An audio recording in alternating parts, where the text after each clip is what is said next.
जब तक तन में प्राण रहेगा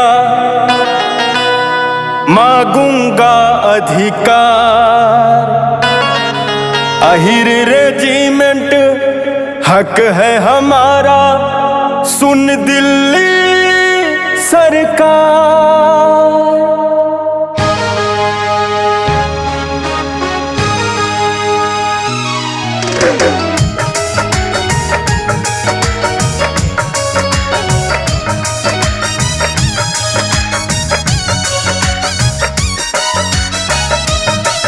रे जांगला को याद करो, रे जांगला को याद करो, तुम वीर अहीरों को मैं टूटने न दूंगा। जो देश की जंग लड़े थे, सीना को तान खड़े थे, दीप शहीदों का मैं बुझने न दूंगा। सुन लो मेरा पैगाम, गगन है मेरा नाम। सुन लो मेरा पैगाम, गगन है मेरा नाम।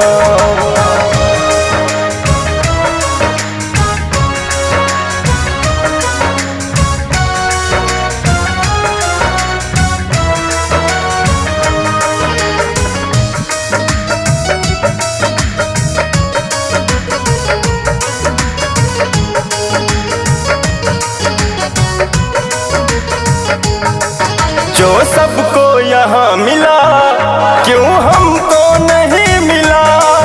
अहिर रेजिमेंट दे दो, है सिकवा नहीं गिला।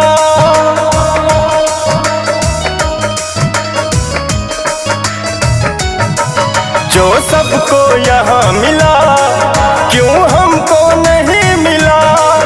अहिर रेजिमेंट दे दो, है सिकवा नहीं गिला। यदुवंशियों का जो हक है, यदुवंशियों का जो हक है, मैं कभी भी किसी को घूटने न दूंगा।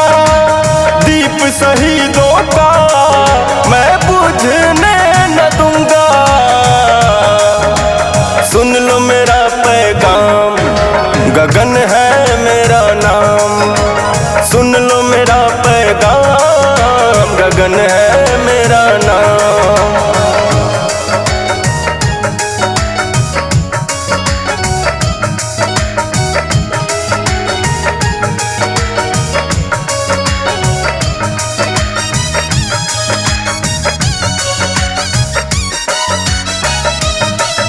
अहिर रेजिमेंट का कारवां चलता रहेगा, मंजिल से पहले अब कभी भी रुक ना सकेगा।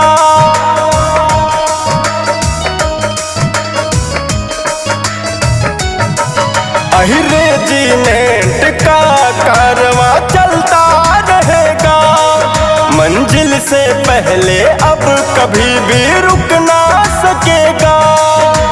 गगन यादव अब नहीं रुकेगा, गगन यादव अब नहीं रुकेगा। गया कभी